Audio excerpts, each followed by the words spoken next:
Casas de mi lugar que tienden a desaparecer, raras casas que aún suelo yo encontrar.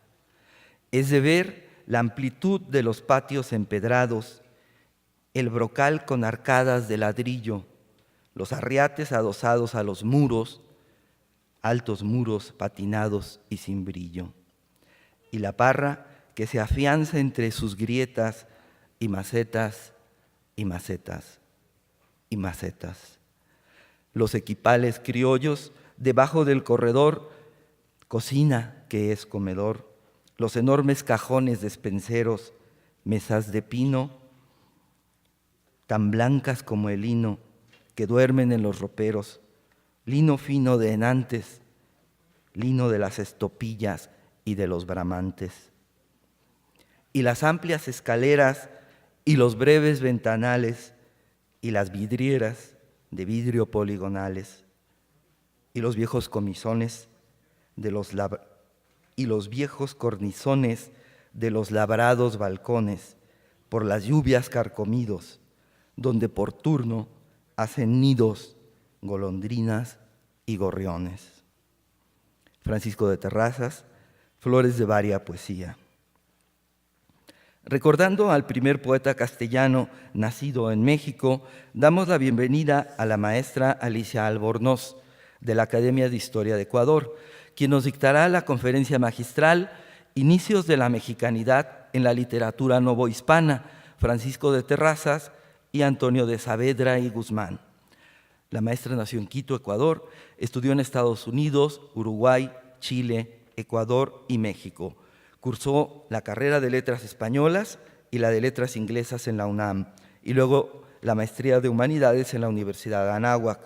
Es miembro de número de la Academia de Historia Eclesiástica del Ecuador, miembro corresponsal de la Academia de Historia del Ecuador, miembro de la Asociación de la Sociedad de Amigos de la Genealogía de Quito. Ha participado en varias... es miembro de número de la Academia de Historia, ha sido catedrática en universidades de México y Ecuador y del Museo de Antropología e Historia de la Ciudad de México. Se especializa en la cultura náhuatl prehispánica, especialmente en el área de jeroglíficos y simbología. Es autora de La Memoria del Olvido, publicado por la Universidad de Hidalgo, acerca del lenguaje glífico pictórico de los murales de la iglesia de San Miguel Arcángel en Ixmiquilpan, Hidalgo. Es autora también de Voces de la Estepa Divina, Los Nombres de México, estudio histórico lingüístico de los nombres de la Ciudad de México, publicado por EON en el 2010, presentado en el Museo de Antropología e Historia. Escribe también poesía y cuento. Fue Premio Nacional Tinta Nueva en el 2008, así como es autora de los poemarios Líquido Vuelo y Mañana Repondré mis alas, publicados por EON.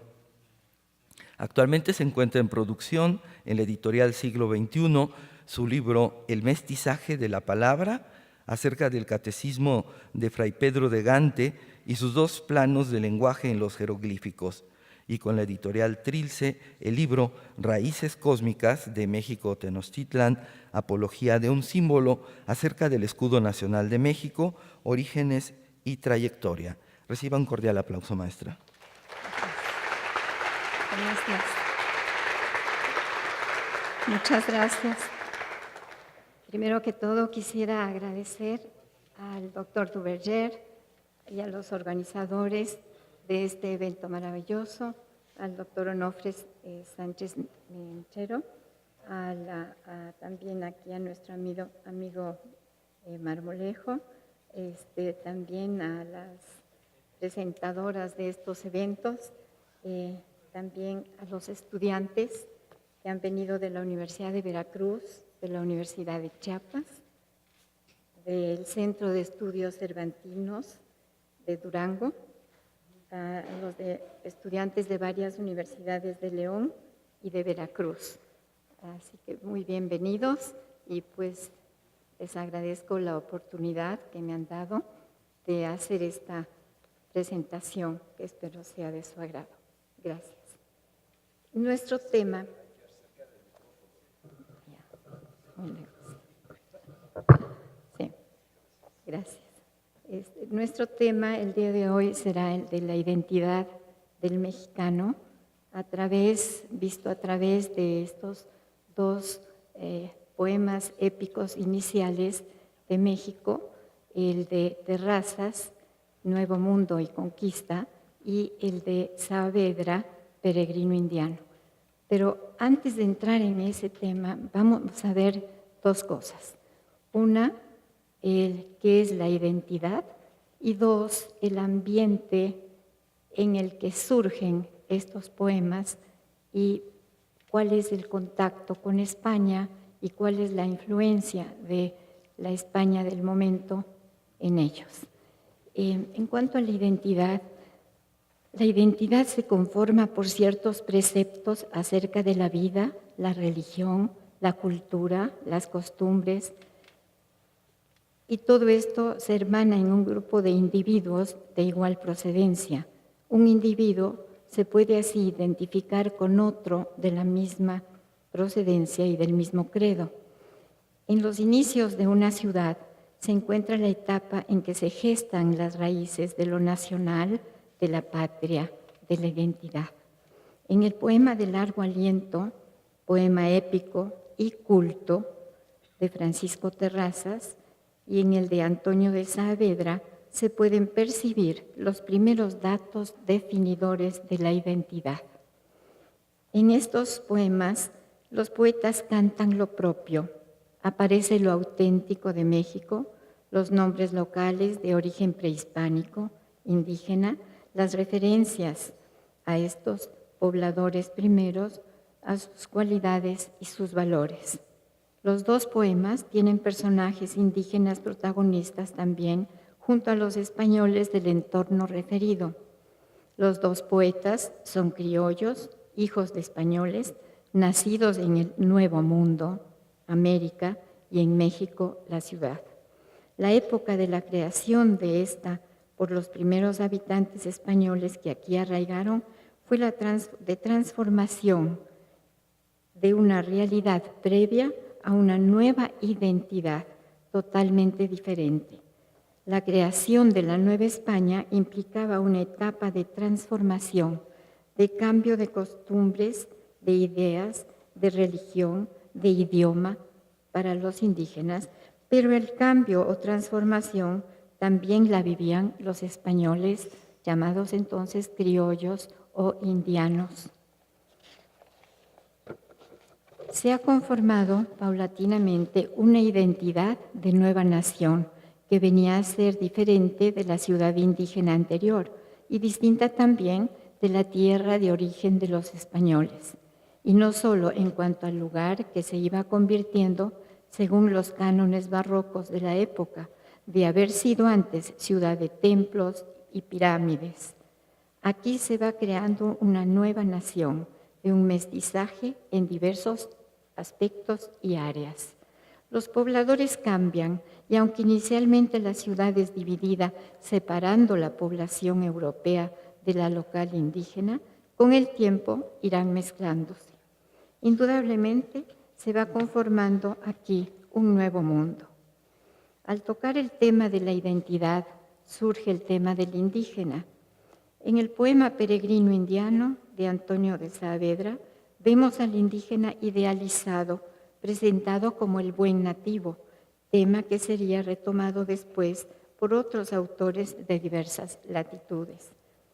El título del poema de Terrazas es Nuevo Mundo y Conquista. En los dos términos está implícito el indígena, está también el lugar y el acto que es la conquista. Hay una frase de Dante que es muy bella en la Divina Comedia, que también tendrá influencia en estos autores, además de muchos otros, como vamos a ver ahorita, de los grandes escritores de Europa. Y la frase en italiano dice, considerate la vostra semenza, fatti non foste per vivere come bruti, ma per cercare virtute e conoscenza. Es decir, ¿qué quiere decir esto? Recuerda tu simiente, recuerda tus raíces, recuerda tu semilla. Tú no fuiste hecho para vivir como bruto, sino para buscar la virtud y el conocimiento. Esto podemos decir que rige lo que son los poemas épicos de la época. La búsqueda de la superioridad del hombre en el sentido de la búsqueda de la virtud y de la espiritualidad. En cuanto a la creación de una identidad en la que participaría el poema épico de Francisco de Terrazas, considerado constructor de una identidad por Juan Carlos Cabrera Pons, son varias las pautas que nos llevan a considerar que el poeta Saavedra tiene que ver con la adquisición de una nueva identidad en el proceso hacia este fin de los criollos de la época, hijos o nietos de españoles, que reclaman al rey las debidas retribuciones como derechos de pago de servicios a la corona de España por parte de los conquistadores. En cuanto al indígena en el Nuevo Mundo, había una doble perspectiva del tema, de si en realidad era, como dicen los poetas, el virtuoso y noble indígena como predecesor del buen nativo que tendría sus seguidores, entre otros, en el Atila de Chateaubriand, o si en realidad, la realidad fría era muy distinta. Saavedra constantemente alaba al indígena en diversas actividades y destaca también sus cualidades. Afirma Juan Carlos Cabrera Pons que el poema épico cobra relevancia en estas consideraciones, pues es frecuente que las grandes epopeyas se conviertan en discursos fundacionales. El tema del poema épico de Francisco Terrazas no solo expresa el pensamiento aislado del autor, sino que es la voz de todo un sector de alta posición social de la nueva sociedad novohispana a la que el poeta pertenece. Desde luego que la llegada de los españoles traería confusión a la sociedad establecida prehispánica de la Ciudad de México Tenochtitlán, en donde primeramente se separó al español del sector indígena, como dijimos. Se les dieron los 4 barrios en derredor de la ciudad a los indígenas, reservándose el centro para la reconstrucción de trazo barroco de la nueva ciudad española. Los invasores eran para los nativos, así, profanadores de lo sacro de la Ciudad de México Tenochtitlán, plena de todo lo religioso en sus significados, incluyendo su nombre vinculado al centro y a lo sagrado como lugar de la divinidad. El territorio mexicano sería el virreinato de la Nueva España desde el 8 de marzo de 1535, abarcando un gran territorio de América del Norte, América Central, hasta parte de Asia, Oceanía y Filipinas y otras islas del Pacífico. Eso era la Nueva España.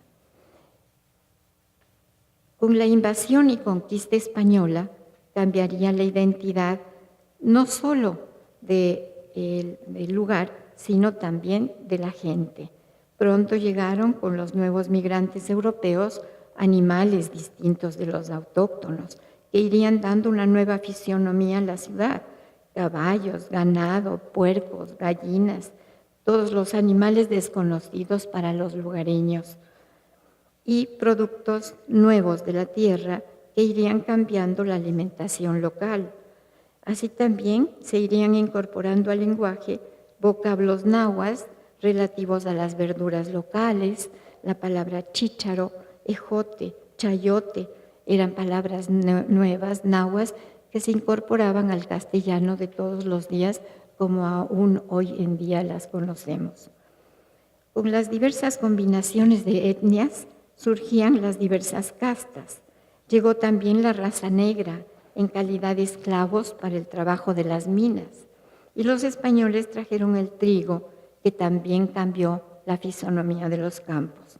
y a su vez se iban de América a Europa los productos propios mexicanos, el jitomate, el aguacate, entre otros. Xictomatl es tomate de ombligo, xic de xictli. La palabra aguacate quiere decir testículo. Los criollos irían cambiando su alimentación y costumbres. La tortilla del maíz se incorporaría en las comidas, aprendían a comer con el chile los alimentos locales, las mujeres aprenderían a guisar platillos, ahora con el matiz español. Los criollos aprenderían a hablar el náhuatl, como era el caso de los dos autores que estamos tratando hoy, en especial Saavedra. Se iba creando así un nuevo lenguaje y con todo lo nuevo nacía una nueva identidad. Hay un problema más profundo de la identidad. Entre el español y el indígena había dos formas distintas de ideación o de pensamiento. El pensamiento indígena es analógico, mientras que el europeo es inductivo-deductivo. Esto volvía muy compleja la comunicación. Dos formas distintas de percibir la vida, de abordar la realidad. ¿Qué quiero decir con esto de analógico? Es decir, una palabra en náhuatl tiene multiplicidad de significados. Si yo digo xihuitl, en náhuatl es hierba, pero hierba también quiere decir virginidad, quiere decir todo lo más hermoso, todo lo más bello, quiere decir vida. Entonces, yo estoy hablando con un pensamiento múltiple, mientras que en español, pues seguimos las enseñanzas griegas y somos inductivos, deductivos. Es decir, no hablamos pensando en una multiplicidad de significados simultáneos. También se volvía difícil el problema de la lengua en cuanto a la fonética y la difícil pronunciación de los vocablos provenientes de lenguas indígenas, sobre todo en lo que se refiere a los nombres de los lugares. Las combinaciones de TL, TZ, por ejemplo, aún hoy en día son, como dicen los españoles, endiabladas. Y está la falta de ciertos sonidos del castellano para los hablantes del náhuatl. El idioma es una parte importante de la identidad. En los sonidos del castellano, comparado con el náhuatl, no tenían en náhuatl los sonidos de la D, por ejemplo, ni tampoco tenían el sonido de la G. Al pronunciar el nombre de la Virgen de Guadalupe, tenían que hacer el cambio de la G a la C, a la K. Y también lo mismo sucedía, digamos, por ejemplo, con Juan Diego, al que le cambiaban el nombre, entonces a Cuautli, águila, Yecoc, que es lo que dicen algunos estudiosos del tema, porque no podían decir Diego. Lo mismo sucedió en otros países de la América Latina, por ejemplo, en Ecuador no podían pronunciar Guadalupe y lo cambiaron a Guápulo, porque pues tenían también dificultad en la pronunciación de la D. En la conformación de la identidad son esenciales por sobre todo los valores. Es muy difícil hablar de una identidad del mexicano, ya que cada parte del territorio es poseedora de una identidad diferente. Si nosotros vemos un norteño y lo comparamos con alguna persona de la zona de la Ciudad de México, son totalmente diferentes. Y cada uno de nosotros podemos pensar, se diferencian en esto o en esto otro. Lo mismo si platicamos con alguien de Chiapas o alguien de Oaxaca, cada quien tiene sus características, pero hay valores que son propios para todos y son propios para todos los hombres. Entonces, de eso también vamos a ver un poco más.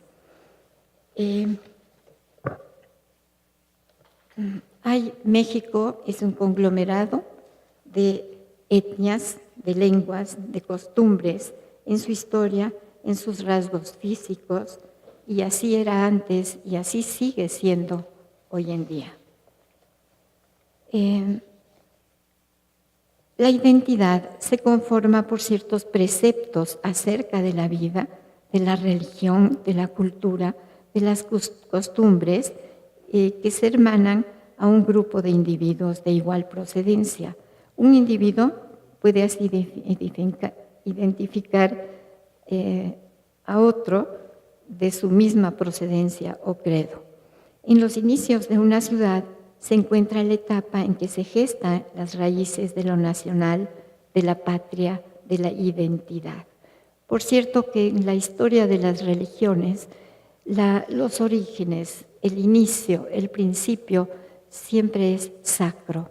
Es sacro porque allí se vincula este lenguaje al de la creación, al de los inicios de la creación, y por lo tanto tienen orígenes divinos.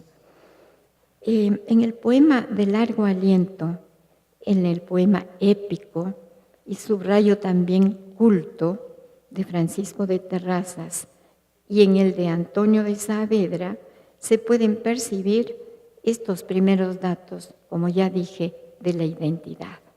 Vamos aumentando aquí qué es la identidad. En estos poemas, los poetas van a empezar a cantar ya lo propio. Ellos ya son los nuevos señores de la ciudad, son los nuevos respetados ejemplos, son los nobles. ¿Por qué digo nobles? Es interesante que en esta época en España viene un cambio total en lo que es el sentido de la nobleza. Nace la nueva nobleza.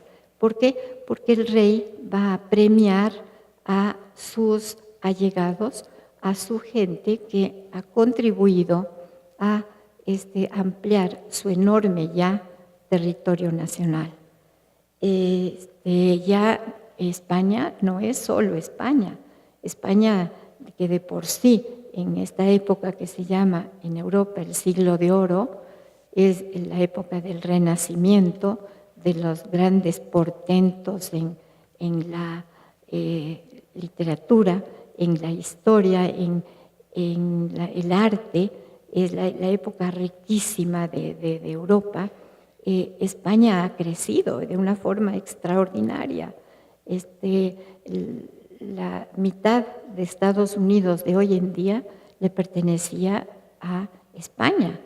Es decir, la Nueva España abarcaba todo este territorio enorme que llegaba hasta ocupar partes de Francia, partes de Italia. Muchos españoles se habían trasladado a vivir a Italia, sobre todo a Milán.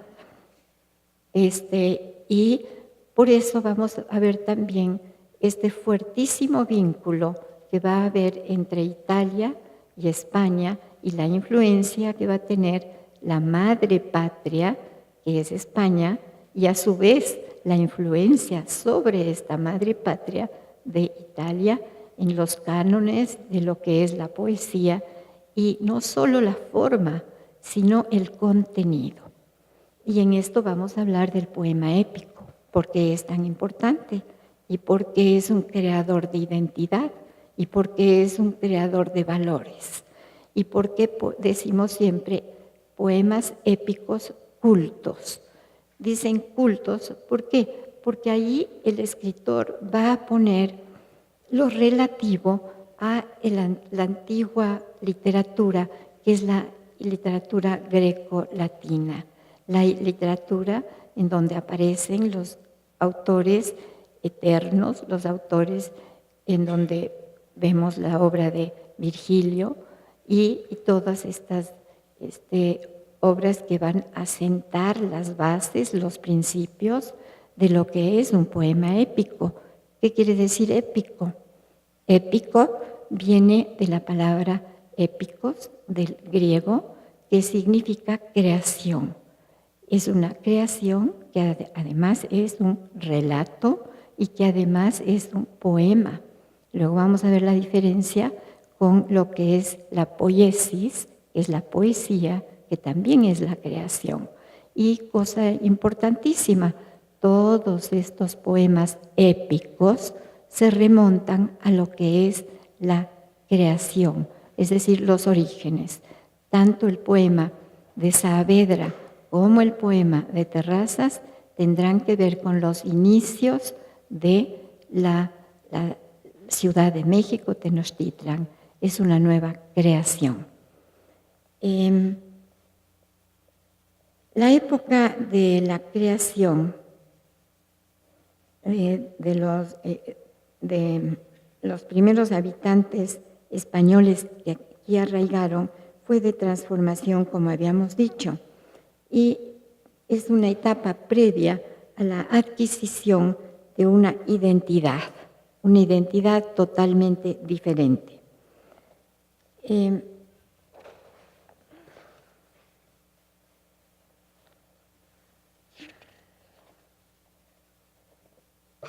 Bueno, decíamos entonces que había nacido una nueva élite, una nueva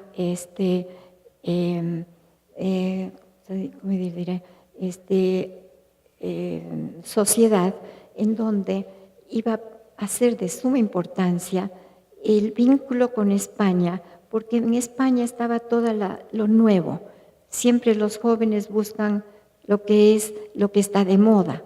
¿Y qué es lo que estaba de moda entonces? Estaba de moda el estar al día en cuanto a qué es la creación literaria, cómo está. Así como hoy en día los estudiantes están viendo qué canciones son las últimas y se saben toditas las canciones nuevas que salen y nos llegan de otros países. Así sucedía entonces. España era el ejemplo al que debía imitarse. Todo se decía que era lo bueno, era lo de Castilla, lo que llegaba del otro lado del mar. Entonces ese era el ejemplo. Había que seguir qué es lo que estaba pasando allá, qué es lo que se decía allá, qué se escribía. Y lo que estaba de moda era el poema épico. El poema épico, a ver, les voy a pasar un poco de imágenes. Todos los grandes escritores de la épica datan de épocas muy remotas, ya del siglo III después de Cristo. Ya sabemos que habían relatos que eran orales, no escritos. Así comienza la épica. Y comienza la épica siempre hablando del héroe. ¿Quién es el héroe? ¿Supiste lo que hizo? Imagínate. Hizo lo que nadie ha hecho antes, lo que ninguno se ha atrevido a hacer. Entonces el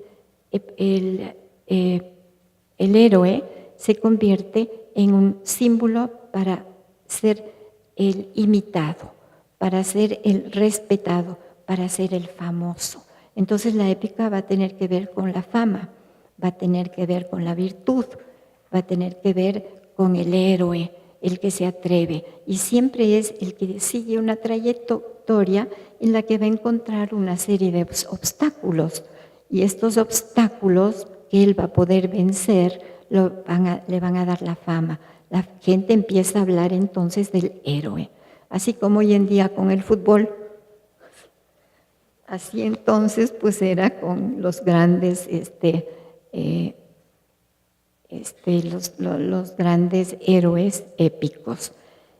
Este modelo de la épica, como decíamos, ya viene desde antes, desde los autores de... A ver, podemos... ¿Se le puede ir siguiendo? Pasando. Sí. Entonces tenemos una serie de autores que ustedes pueden aquí ir viendo. ¿Sí? Muchos de los cuales provienen de Italia y que van a influir. Sí, sígale nomás. Y que todos estos van a influir, desde luego, en la poesía de nuestros autores mexicanos. todos ellos van a ver que escriben en forma similar. ¿En qué sentido? Tanto en el fondo, como dijimos en el contenido, como en la forma. La forma es cómo está armado el poema. Un poema épico está formado, está escrito en lo que se llama octavas. Estas octavas son 8 líneas que van a tener una rima, que si ustedes observan qué palabra rima con qué palabra, vamos a ver que es A, B, A, B, A, B, C, C. ¿Qué quiero decir con eso?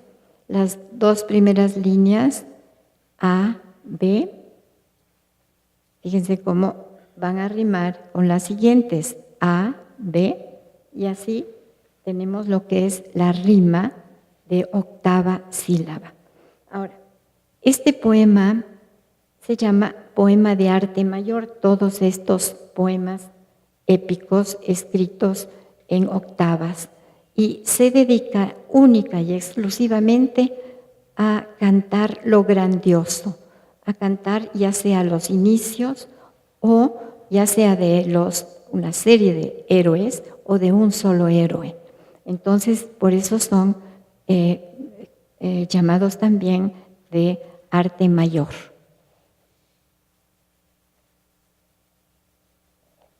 Acá tenemos.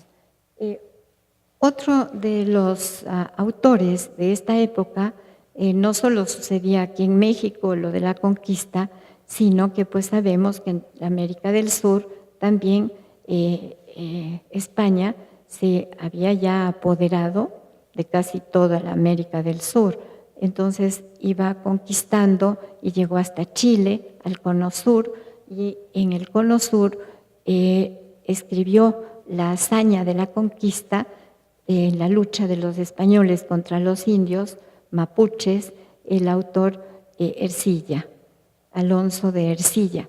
Muchas personas dicen, he leído algunos críticos aquí, que dicen que Terrazas le copió a Ercilla o que Saavedra le copió a Ercilla. No, lo que pasa es que los dos seguían los cánones de lo que era y debía ser un poema épico. No es que el uno le haya copiado al otro.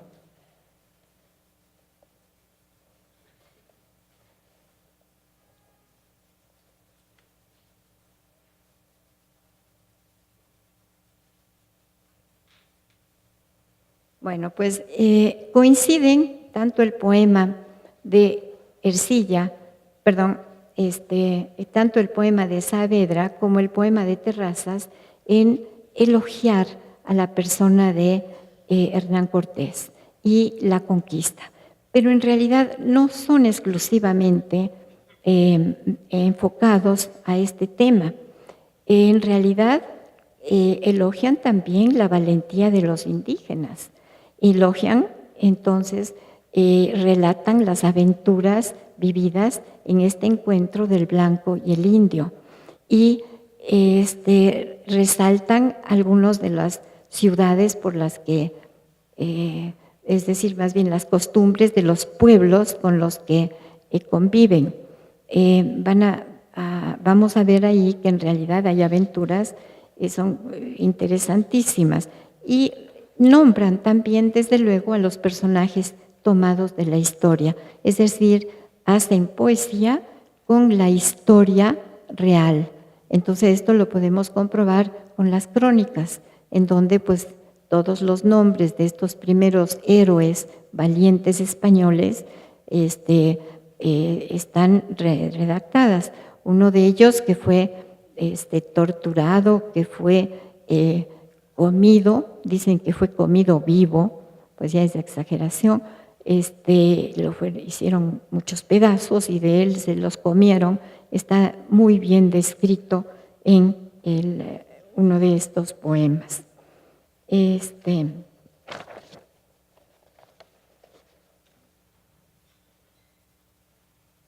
Aquí vemos pues aquí una figura de Cortés.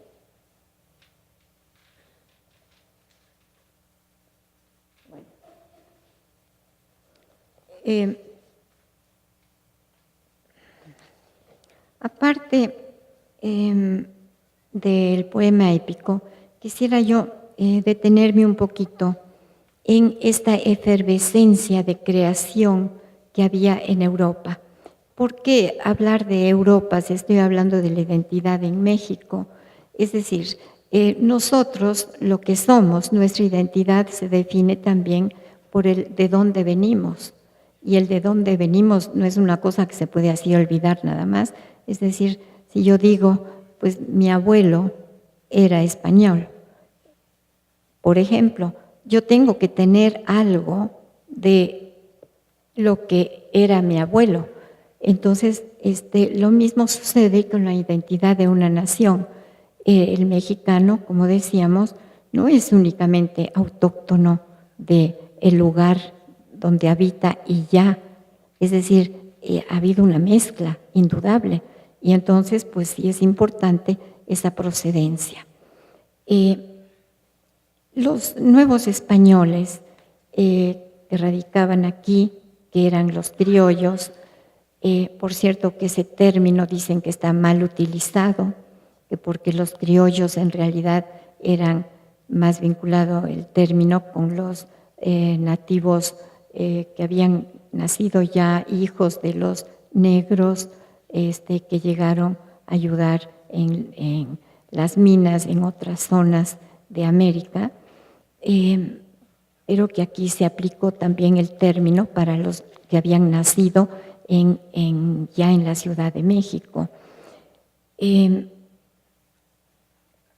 Como decíamos, se había creado ya una nueva sociedad, pero seguían los hijos de los españoles indudablemente con la tendencia a saber un poco más de España, a saber un poco más de lo que sucedía por allá, y todavía estaban en una situación intermedia, pero sí va despertando en estos poemas, como se puede ver, todo lo que es la realidad del entorno, la realidad no solo de la Ciudad de México y de lo que está pasando en esta ciudad, que es la inconformidad de algunos de estos descendientes de españoles que están reclamándole a Cortés y a través de Cortés al rey, diciendo, a mí entrégame lo que me ofreciste.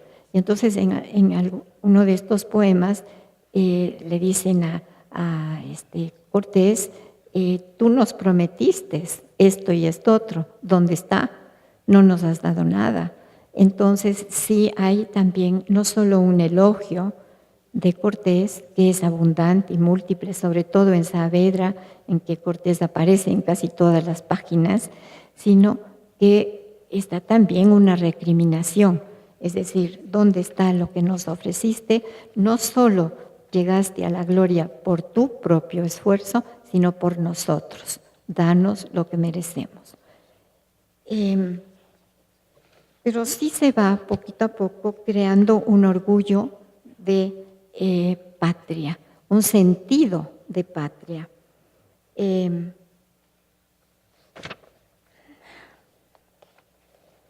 Bueno, en cuanto al nombre del poema de Francisco de Terrazas, Nuevo Mundo, en realidad vemos que se está creando un nuevo mundo y que en España hay mucha curiosidad por saber qué pasa en estas posesiones de España.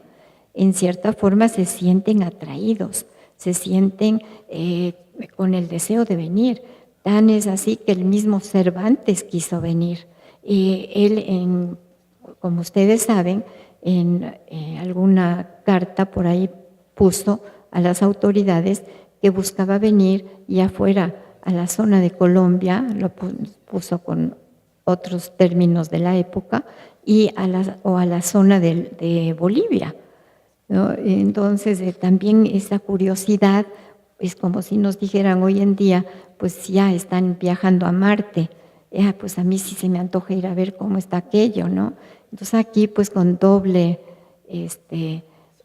deseo tenían familia que venía para acá y ya iban arraigando acá, querían viajar a España. Ahora, en cuanto a la identidad, volvamos un poquito a esto, hay mucho tema alrededor, pero por favor, no les quiero espantar, por ahí me dicen cuándo debo de parar. Hay pensadores en México aún hoy en día que consideran que aún no se ha logrado un patrón común de individuo, de identidad. Piensan que esta está aún en proceso de formación. Así lo decía Caso en 1985, y aún la realidad no ha cambiado. Indudablemente hay vínculos que unen a un pueblo, a un grupo de personas. Así también el ensalzar a un héroe es un factor de unión, contribuye al sentido de patria. Entonces, por eso decimos que en estos poemas se va creando un sentido de patria. El héroe es el que lucha por los más altos ideales de un pueblo. Los ideales unen a la nación. Existen valores que son propios, como dijimos hace un rato, a todos los hombres, aunque haya diferencias entre unos y otros. En la época de la conquista, vemos cómo aparecen estos valores que no han cambiado hasta el día de hoy. Muchos de estos estaban plasmados en los héroes que venían no solo en estos conquistadores de América, sino que ya llegaban desde las épocas medievales en las novelas de caballería. Eran los valores esenciales del héroe, en donde era de suma importancia el sentido del honor. El sentido del honor que tristemente se nos ha ido perdiendo. Y tenía que ver con la verdad y la fidelidad a una manera de ser de orden recto. Se buscaba dejar un ejemplo, una huella en la historia, de allí la búsqueda de la fama que perduraría en el español conquistador. Es decir, no era un ego que buscaban, era algo más allá del héroe, era la búsqueda del individuo superior. Existen valores universales al que se debe seguir aspirando hoy y siempre. Los valores no mueren. Debe existir un objetivo de superación personal, individual, y les digo en especial a los jóvenes, que debe ser buscado día a día. Al preguntarnos dónde y cómo se logran los valores, algunos pensadores dicen que esto se logra en parte por medio del arte. ¿Y qué tiene que ver aquí el arte? El arte busca la superación espiritual del individuo. Ya Vasconcelos decía que la raza latina debe expresarse en términos del espíritu. Entonces, volviendo a la frase de Dante, recuerden la simiente de donde vienen, busquen siempre la superación del espíritu, en otras palabras. Si me dicen cómo ando de tiempo, para saber si ya debo cortar. 5 minutos, ya.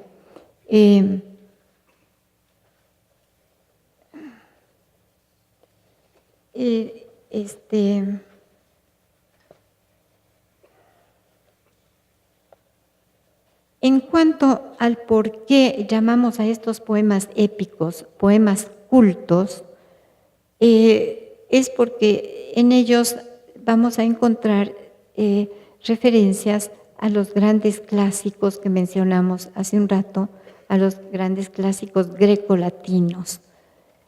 Vamos a ver la presencia de Ulises, la presencia de Virgilio, y esto pues no es nada más, como me dijo alguna vez un estudiante, para darse taco, no, sino que esto es porque es recordar los héroes que fueron los héroes de nuestros ancestros, es decir, los héroes de los ancestros griegos latinos, que eran los ejemplos seguidos.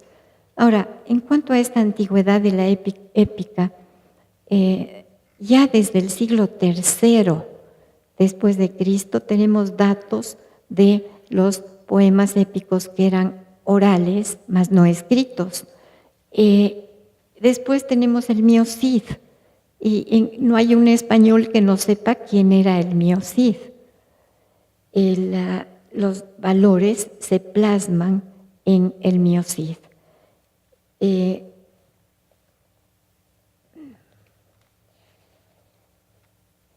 ser superior es siempre valiente, es siempre leal, es lleno de virtudes ejemplares, es el individuo al quien debemos imitar, al que debemos respetar. Ahí también el factor del respeto es otra de las cualidades importantes en el poema épico y en los dos poemas que leímos ahora. Por falta de tiempo no podemos subrayar muchas de las virtudes que señalan. Es característica de los poemas épicos esto de la cultura. Una cosa es la virtud y otra cosa es el conocimiento. En las dos áreas debemos de trabajar para una superación personal. El deseo de superación personal de los ideales de virtud son factores que unen a los diversos pueblos, a las etnias, a las comunidades indígenas, aunados con los criollos descendientes de los españoles. Los altos ideales logran la unidad en la diversidad. Decía Vasconcelos que somos una feria de razas, de etnias, como se dice ahora. Sí, somos un crisol de aquí y de allá, pero nos unen ideales y valores comunes a todos. Samuel Ramos insiste en que no existe un solo modelo de mexicano, una sola identidad, pero sí existe un camino, un deseo de superación individual y de superación total en cuanto a país. Los ideales de virtud salvan al hombre del mundo sin sentido. Yo creo que hasta aquí nomás llegamos, aunque material hay bastante, pero para alguna otra oportunidad. Muchas gracias.